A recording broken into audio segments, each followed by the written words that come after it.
ఉత్తరాంధ్రలో పాగా వేయాలని జనసేన పార్టీ వ్యూహాలు రచిస్తోందా?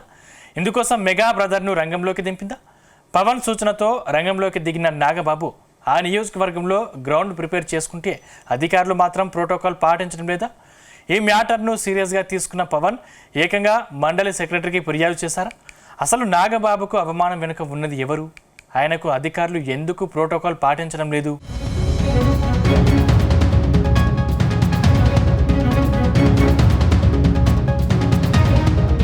గత అసెంబ్లీ ఎన్నికల్లో ఉత్తరాంధ్రలో టీడీపీ తిరుగులేని విజయాన్ని సాధించింది. ముఖ్యంగా శ్రీకాకుళం, విజయనగరం జిల్లాలో ఫ్యాన్ పార్టీ అడ్రస్ గల్లంతైంది. ఈ రెండు జిల్లాల నుంచి కొత్త ముఖాలు అసెంబ్లీలో అడుగుపెట్టాయి. అటు బీజేపీ, జనసేన పార్టీలు కూడా తమ సత్తా చాటాయి. కానీ జిల్లా పరంగా శ్రీకాకుళంలో పార్లమెంటు స్థానం పొరుగున ఉన్న విజయనగరం జిల్లా పరిధిలో ఉన్న ఎచ్చర్ల అసెంబ్లీ నియోజకవర్గం ఇప్పుడు కూటమి పార్టీల అధినేతలకు కన్ఫ్యూజన్ క్రియేట్ చేస్తుంది. సిట్టింగ్ ఎమ్మెల్యేగా నడుకుదుటి ఈశ్వర్రావు, విజయనగరం ఎంపీగా ఇదే నియోజకవర్గానికి చెందిన కలిశెట్టి అప్పలనాయుడు గెలిచారు. ఎమ్మెల్యే బీజేపీ పార్టీ కాగా ఎంపీ టీడీపీ నుంచి గెలిస్తే ఇప్పుడు జనసేన ఇదే నియోజకవర్గంపై కన్నేయడం హాట్ టాపిక్ అవుతుంది.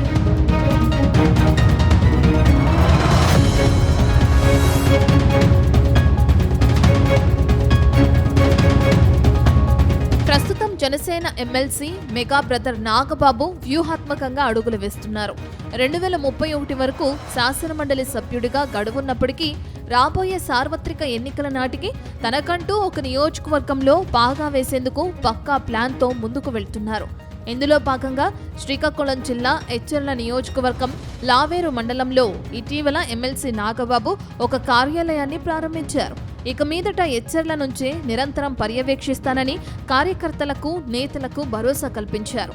దీని వెనుక నాగబాబు పెద్ద ప్లాన్తోనే ముందుకు వెళ్తున్నట్లు ప్రచారం జరుగుతుంది.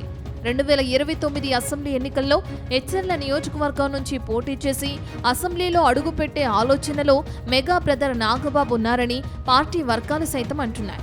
తాజాగా మెగా బ్రదర్ నాగబాబుకు ఎచ్చర్ల నియోజకవర్గంలో ప్రోటోకాల్ హోదాను కల్పిస్తూ ప్రభుత్వం గ్రీన్ సిగ్నల్ ఇచ్చింది.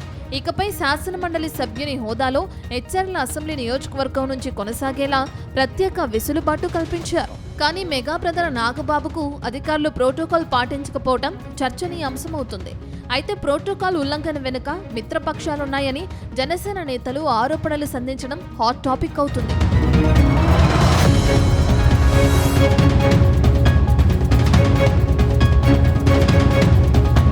కొద్ది రోజులుగా మెగా బ్రదర్ నాగబాబు ఎచ్చర్లలో వరుస పర్యటనలు చేస్తున్నారు. కానీ నియోజకవర్గంలో మాత్రం ఆయనకు అధికారులు ప్రోటోకాల్ పాటించడం లేదు. దాంతో అధికారిక కార్యక్రమాలకు మెగా బ్రదర్ కు ఎందుకు ఆహ్వానం ఉండటం లేదని జనసేన నేతలు ప్రశ్నించడం హాట్ టాపిక్ అవుతుంది. తాజాగా అరసవల్లి రథసప్తమి వేడుకలు, అలాగే సూర్యనారాయణ స్వామి కళ్యాణ మహోత్సవాల సమయంలో ఎమ్మెల్సీ నాగబాబుకు ఆహ్వానం లేకుండా పోయిందట. దాంతో అధికారుల తీరుపై మెగా బ్రదర్ తీవ్ర అసంతృప్తి వ్యక్తం చేశారని తెలిసింది. కానీ ఎచ్చర్లలో తనకు ఈ అవమానం వెనుక మిత్రపక్షాలైన టీడీపీ, బీజేపీ నేతల ఒత్తిడి ఉందని మెగా బ్రదర్ భావిస్తున్నారట. ఇదే విషయమై తనకు శాసనమండలి ఆఫీస్కు ఎమ్మెల్సీ నాగబాబు ఫిర్యాదు సైతం చేసినట్లు తెలుస్తుంది. ఆ తర్వాత మండలి సెక్రటరీ జిల్లా కలెక్టర్కు లేఖ రాశారని సమాచారం. చివరకు నాగబాబు ప్రోటోకాల్ నిబంధనలు పాటించేలా, అధికారిక కార్యక్రమాలకు ఆహ్వానం పలికేలా ఆదేశాలు సైతం వచ్చాయట. అయితే జనసేనలో నెంబర్ 2గా కొనసాగుతున్న నాగబాబుకు ఈ అవమానం ఏంటని సొంత పార్టీ నేతలు తెగ చర్చించుకోవటం హాట్ టాపిక్ అవుతుంది.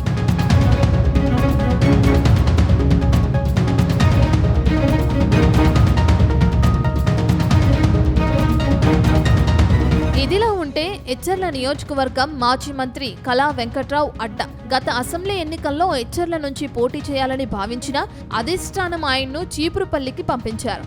దాంతో వచ్చే ఎన్నికల్లో తన వారసుడిని రంగంలోకి దింపే ఆలోచనలో మాజీ మంత్రి ఉన్నట్లు తెలుస్తుంది. అలాగే విజయనగరం ఎంపీ కలిశెట్టి అప్పలనాయుడుది కూడా ఇదే నియోజకవర్గం కావడంతో ఆయన సైతం ఎమ్మెల్యేగా పోటీ చేసే ఆలోచనలో ఉన్నారట. ఇప్పుడు ఈ సీటుపై జనసేన కూడా కన్నేయడంతో ఎచ్చర్ల రాజకీయాలు హాట్ టాపిక్గా మారుతున్నాయి.